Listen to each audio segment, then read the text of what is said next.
Hello and welcome to Level Up IAS and welcome back to 10 Minute series. Today we are back with another important topic, that is role of women in the Constituent Assembly. This will be part 1 of your video, so let's begin. Women who were part of the making of the Constitution of India. The Constituent Assembly of India was elected to frame the Constitution of India. It was elected by the Provincial Assembly.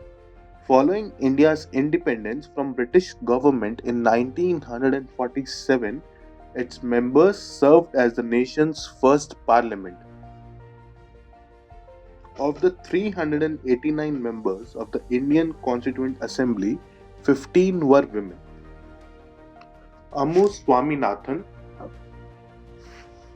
she formed the Women's Indian Association in 1917 in Madras along with Annie Besant. Her daughter Lakshmi Sehgal was an officer of the Indian National Army. She fought hard for the Sarda Act or Child Marriage Restraint Act, Age of Consent Act, and the various Hindu code bills that pushed for a reform in the Hindu religious laws. She became a part of the Constituent Assembly from the Madras constituency in 1946. She was elected to the Lok Sabha in 1952 and Rajya Sabha in 1954. In 1959, an avid film buff, Ammu became the vice president of the Federation of Film Societies with Satyajit Ray as its president. She also presided over the Bharat Scouts and Guides from 1960 to 65 and the censor board. Annie Mascarenhas. She was one of the first women to join the Travancore State Congress and became the first woman to be part of the Travancore State Congress Working Committee. She was one of the leaders of the movement for independence and integration with the Indian nation in the Travancore state.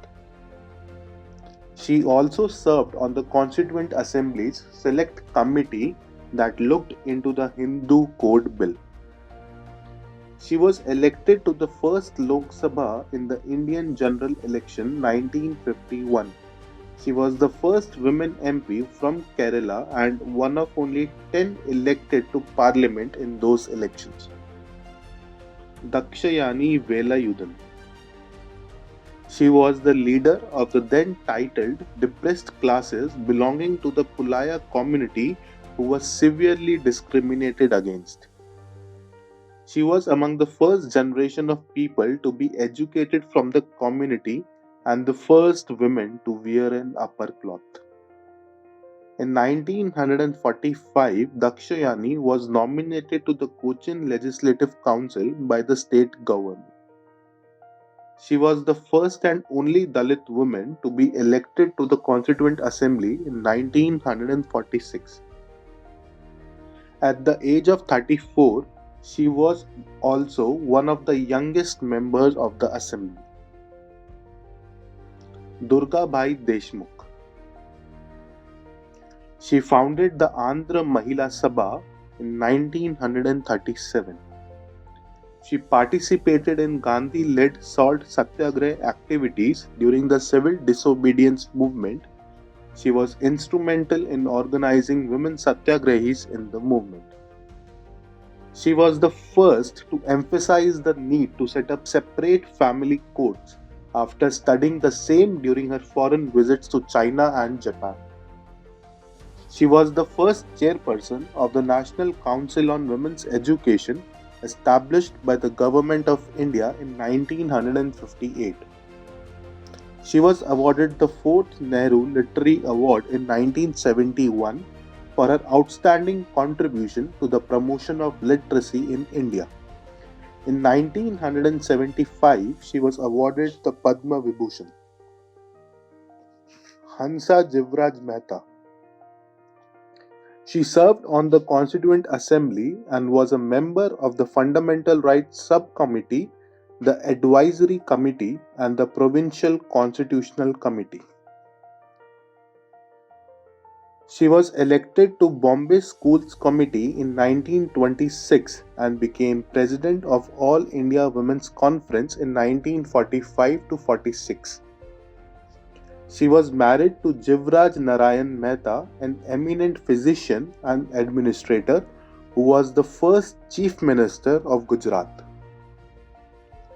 As the Indian delegate of the UN Human Rights Commission in 1947 to 48, she was responsible for changing the language of the Universal Declaration of Human Rights from all men are created equal to all human beings, highlighting the need for gender equality. Leela Roy.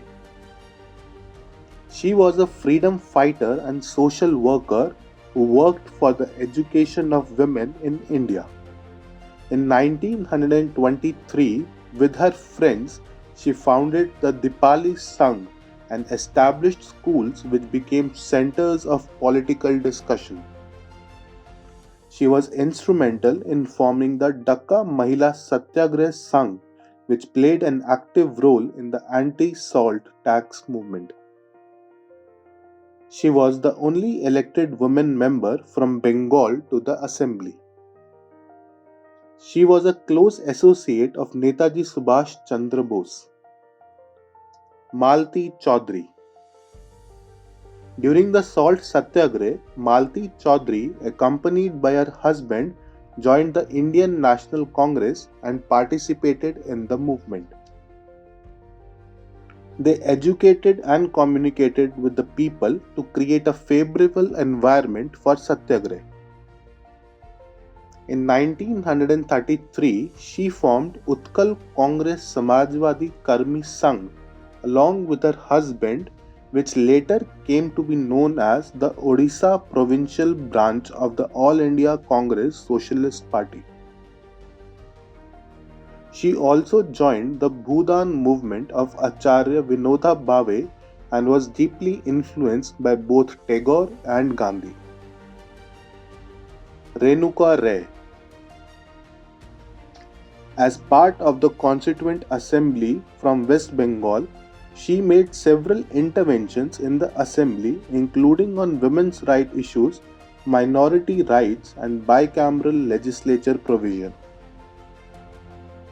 In 1934, as Legal Secretary of the All India Women Congress, she submitted a document titled Legal Disabilities of Women in India, a plea for a commission of inquiry. From 1943 to 1946, she was a member of the Central Legislative Assembly, then of the Constituent Assembly and the Provisional Parliament. She was also President of the All India Women Conference in 1952, served on the Planning Commission and on the governing body of Vishwa Bharati University in Shanti Niketan. Sarojini Naidu. Popularly known as the Nightingale of India, Sarojini Naidu was an Indian independence activist and poet.